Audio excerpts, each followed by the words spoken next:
Welcome to my Harry Potter studio tour video. I planned this trip since August 2020, and due to Corona and other unexpected incidents, I could only go in October 2022. While planning my trip, I watched many tips videos, and I want to take this opportunity to thank all the creators. I make my video to complement theirs and provide a little bit more details for the international visitors. Let's jump in. So, who should come to the Harry Potter studio tour? I came because I got to know Harry Potter books back in 2001, and I've always wanted to visit his world. And I know this will be the closest thing to that world. So, for me, this is a must see site. And I also happen to be very interested in filmmaking and all the behind the scenes stuff. So, I would say if that's your interest too, then this tour will not disappoint you. As for my children, they have watched all the films in 2020. However, they didn't become a fan like me. And when I asked them, all they wanted was the butterbeer. So that was why I didn't bring them with me. My original plan was to come only with my husband, but we couldn't get a ticket for the first week of August. So later he has to stay with the kids and I came alone. So my tip one is all about booking the Harry Potter ticket. My first point is to advise international travelers to book at least 3 months ahead. And please secure your Harry Potter ticket before booking your air ticket. Because trust me, the Harry Potter ticket is far more difficult than air ticket, in my opinion. And if you could choose a date, choose one that allows as early entry as possible. And minimum, give you at least 5 hours in the studio. And also, when you book the time, take into consideration of your travel time to the studio. For example, if you come in from London and take the tube or subway to the outer skirt, during the peak hour in the morning, it could be quite a hassle. And if you are like me that travel from like far away into London, the highway could get jammed. So I would say like 10:30, 11 a.m. on a weekday would probably be the best. And let me use my own experience to illustrate all the points. On 11th of June, when I first came to the Harry Potter website to buy my ticket, I found that there were already no ticket for the first week of August, which is about like 2 months ahead. And what I'm showing you now on the screen is when I come into the website on 2nd of November and looking at the whole December, which is also like 2 months, you can see that the entire December has been pretty much all sold out. And when you choose a date, if they are light blue, they will show you all the available time slots on that day. And for example, when I was choosing the date on the second week of August, the best time slot I could get was 1800 hour, which is 6 p.m. I believe the last entry is 6:30. So had I chose that time slot, I would only have 4 hours in the studio because they close at 10 p.m.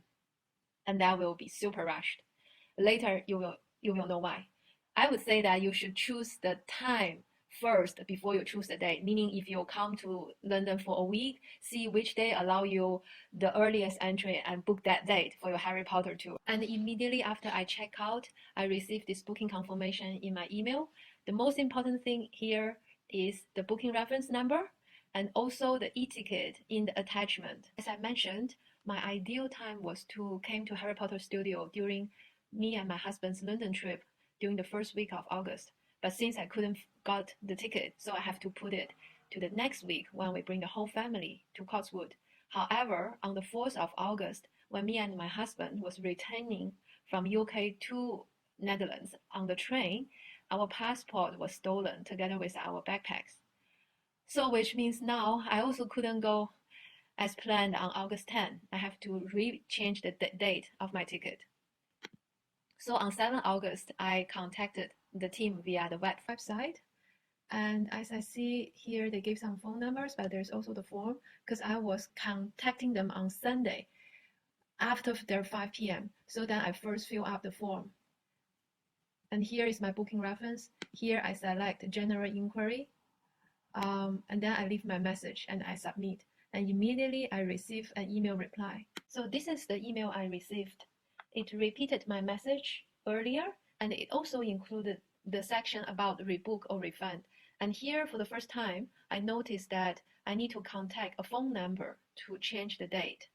So that is why I called them the second day on 8th October. It took me about 20 minutes waiting to get connected on the hotline. And after I explained to the person the reason why I couldn't go, they were very kind to waive the changing fee of £10 because of my international visitor background. And then, however, the date I was hoping to get is no longer available.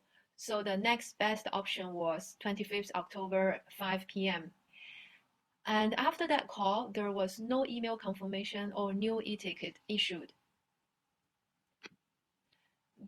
On the 10th of August, I actually received another email reply about my case. And this was the first time I got confirmed that my booking issue had been resolved. And then on the 18th of August, 1 week prior to my arrival date of the tour, I see in the reminder email that the actual new time was confirmed as Tuesday, 25th October, 5 p.m. And because of this drama, on the 25th August, when I arrived, I have to go to the ticket collection office to use my booking reference to exchange to a new issued paper ticket. However, that was very fast, like, within 3 minutes, the lady at the counter was able to settle this for all. So that was a very nice experience. My second tip is about read reminder email and use the map. So far, I'm very surprised that none of the creators has used this map in their tips section. However, this is so useful because it really helps you to plan like how much time you can spend in each part of your tour. And I want to show you where you can find this map. So here is the email I received on 18 October, 1 week before my actual visiting date.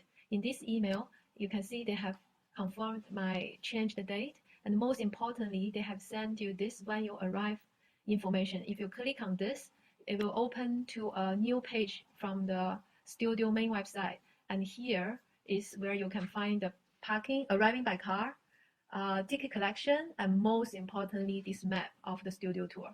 This is what I find the most useful one single piece of information to help me during the entire tour itself. So let me first bust the myth about the Great Hall. As Riley mentioned in his tip, because his kids were dressed in very cute costumes, so they asked them to open the door. And for my tour, they asked if anybody has a special date. So for example, if it's anniversary, birthday, things like that, you probably get a chance to open the door leading to the Great Hall. And that was really a magical experience. And the second thing I heard a lot of people mention in their tip is that you will get to be ushered into the Great Hall, and you can only stay for maybe 5 minutes, and then you have to leave so that they can let the next batch of people in. Because I was going there on Tuesday at around 5:36, so my tour wasn't full. So I got to spend like a good 8 minutes in the hall, and I just want to show you the exit of the hall looks like this. And you can see there's no door or any person standing there to blocking you re-enter the hall. So as Helena and Martin mentioned, actually, if you wanted to go back into the Great Hall later, like let's say if you had a really packed group and they ask you to leave the hall, but then later you want to re-enter, you actually can. And for my day, people can stay there for as long as they want. I didn't see anybody standing at the exit to tell people to leave. So that may be, a good thing of going on a weekday evening time slot. My tip 5 is about comfortable clothing and dress up. This was also mentioned by Emily's mom and Helena and Martin. Basically, the entire tour is all indoor except the back lot. And because of this, it is weatherproof. The inside temperature I personally feel is like around 20 degrees Celsius, and that is when there wasn't that many people on my day of visit. I could imagine in summertime, when there's a lot of people, the room could get a lot warmer. And for UK, I think the air conditioning is not as cold as like 18 degrees Celsius in Singapore. So that is one thing to take note. And you can see I was wearing a brown cape The inside is a green velvet dress, which are not very thick materials. And I also wore a pair of black boot and a pair of black legging, which is from Uniqlo. So that was all I had on that day. I did brought a shawl in my bag, preparing if I'm going to the backlot and it could get cold. But actually, that day was a really warm October day, and at around 7 p.m., it felt still like a 17 degrees Celsius. So I didn't need the shawl at all. On the point of dressing up, I also took the tip from all the people before me. And when I was at the London shop, I checked out the Harry Potter cape, but it was too expensive for the kind of quality. So in the end, I borrowed my kids' Star Wars cape, and I only bought a Hogwarts school badge to pin on it, which is only about like £7. And I think the final effect I was pretty happy with. Several people mentioned the tip to bring a picnic, and that's what I did, which saved me a good £10 for a just normal, meal with fry and some chicken. And I ate my picnic right after I entered the lobby area, which proved to be a good decision because during the entire tour, from the entrance of the tour until this point at the Backlot Cafe, you can't eat anything. And when I reached the Backlot Cafe, it was around like 7:05, and this is how it looks like on a Tuesday evening, not holiday season, which is pretty okay. It took me 10 minutes to queue for a cup of tea, which cost me £2.5. And I do want to mention that there is a separate queue for the butterbeer right opposite this queue. So if you only want to have butterbeer, go to that separate queue, and it will be much faster. And in that queue, you can only get the butterbeer or the ice cream. And our tip 7 is, of course, about butterbeer. As an international visitor, I'm sure you will want to try butterbeer. So the question is, which one should you buy? Okay, you have a total of 3 options. You could buy the £3.95 with cream in a normal cup. You could also buy the £6.95 in a souvenir cup with cream. And these are only available at the Backlot Cafe. Or you could buy the £4.95 in a bottle without cream. And this is available both at the studio shop or the King's Cross Harry Potter shop. And this is the option I took because my kids requested me to bring one thing for them, and that is the butterbeer. And some people give the tip that buy one to share because it might be too sweet and people don't finish it. And I also just bought one, and my kids said it was, okay, not too sweet. Let me just read out the ingredient for you so you know what's in there. It's carbonated water, sugar, glucose syrup, pear juice concentrate, natural flavors, acid, fermented ginger root extract, which consists of water, glucose syrup, ginger root, pear juice concentrate, and yeast. But I have to say, I thought it would taste like ginger beer, but it's not. The ginger taste is very faint. And then there's a concentrate of apple, carrot, hibiscus, and quaffia extract. Okay, I don't know what's that. So this is the color. There is a very strong caramel smell and taste very caramel, but without the cream, it's not so sweet. Oh, and one thing about the cream, people who tasted at the backlot said it's like a caramel flavor cream. Our next tip is about the free activity passport. First thing I want to clarify is this activity passport is different from the paperback souvenir guidebook. I have never seen what the paperback souvenir guidebook looks like. However, I have seen several other people's videos showing the activity passport. And I have to say, this was really not very well communicated on my day because I only knew that this passport was free and can be collected from a staff member when I finished the entire tour. So I got this passport at the cloakroom. During my time, it was the dark arts edition. So basically, you get to collect all 7 stamps, and then you also find the golden snitch and find letters to uncover a secret message. And for the stamp machine, they are located throughout the tour. So for example, this first stamp, I believe I saw it somewhere around the Gryffindor common room. And the stamp itself is actually not of any ink, but just make an indentation on the paper. So, in hindsight, I already didn't have enough time during the tour to, watch everything. So I probably also didn't have time to look for the stamp machine and do all this. However, I would say in Riley's video, I think the kids had a great time, doing all this if you have plenty of time. Our next tip is about the green screen. For me, after watching Emily's mom's tip video, I decided not to do any green screen because I feel it's just too expensive and doesn't worth it. However, beside Emily's mom, Helena and Martin and Natalie, they both had a section on this green screen, so I highly recommend you check out theirs. And the other thing Emily's mom mentioned is that they waited for 45 minutes at the green screen for the Quidditch, which is what you are seeing on the screen now. What I'm just showing you is on my day, which is Tuesday, end of October, not holiday season, at 6:35, this is how it looks like. Basically, if I wanted to do it, there's no queue. And I think Helena and Martin mentioned that there's something that are free to do at the green screen, and I guess it's also this place. So just make sure you ask the staff. And on the right hand side, you can see the queue for collecting the photo. And this is something Emily's mom mentioned, that you don't have to queue here. You actually can go to the entire towards the end. There's a booth for you to collect them. And I will show you in a minute. And this is how the green screen at platform 9 3/4 looked like at around 6:55 on Tuesday. Again, it wasn't that many. Actually, I think there wasn't anyone queuing. On the photo you are seeing, this queue is actually queuing to get onto the Hogwarts train. So, that's how I just want to give you an idea how it looks like. And then the place that Emily's mom mentioned about collecting at the end is really after the model room.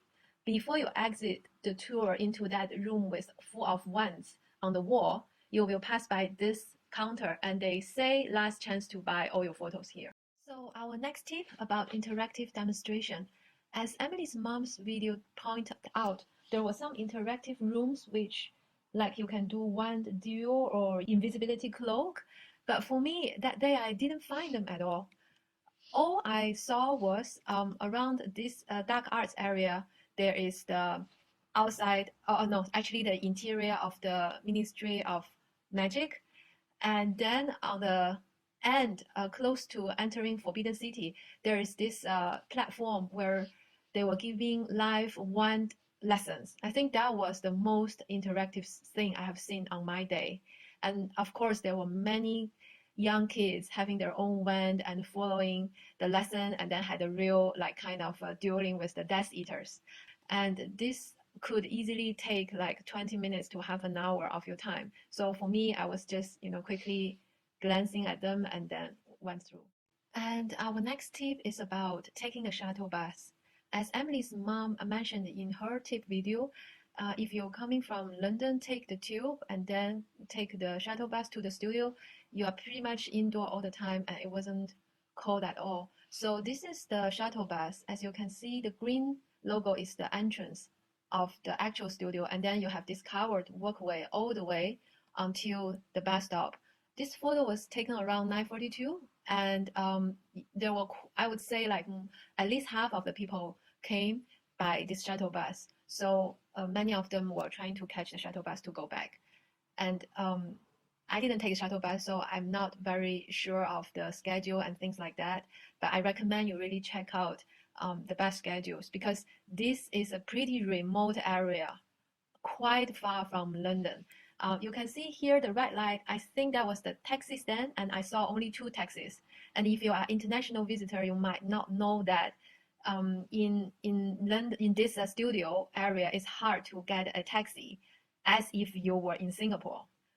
And I'm not sure if you can get an Uber either. The other tip that Helena and Martin gave was maybe you can book a accommodation that is close to the studio, so that you don't have to travel really far back to London to where your hotel is. So that's the end of this video. I plan to make another 3 videos. The first one is about travel to Harry Potter studio by car for international visitors. And then the second one is about what's special about the Dark Arts edition, because I see most people talk about the Christmas edition. And then the last one is about the Harry Potter shops comparison and the wine selection. And with that, I hope this video has been helpful for planning your trip. Thank you for watching.